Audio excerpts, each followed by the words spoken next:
12 ज्योतिर्लिंगामधील प्रथम ज्योतिर्लिंग म्हणजे सोमनाथ ज्योतिर्लिंग। पण सोमनाथ ज्योतिर्लिंगाला सोमनाथ हे नाव कसे पडले, चला जाणून घेऊया।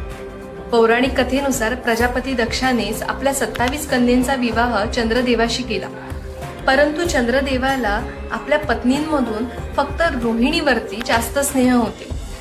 यालाच कंटाळून बाकीच्या पत्नींनी आपल्या पिताश्री प्रजापती दक्षाकडे चंद्रदेवाची तक्रार केली। याचा राग प्रजापती दक्षाला भरपूर आला आणि रागाच्या भरातच त्यांनी आपल्या जावयालाच म्हणजे चंद्रदेवाला एक कठोर श्राप दिला की त्यांचे तेज हे नष्ट होईल व त्यांचे शरीर काळे पडेल। श्रापानुसार चंद्रदेवाचे शरीर हळूहळू काळे पडायला लागले। ब्रह्मदेवाला त्यांच्यावरती दया आली, म्हणून ब्रह्मदेवाने चंद्रदेवाला एक उपाय सांगितला की तू समुद्र किनारी जाऊन एक शिवलिंग स्थापन कर व त्याची आराधना कर।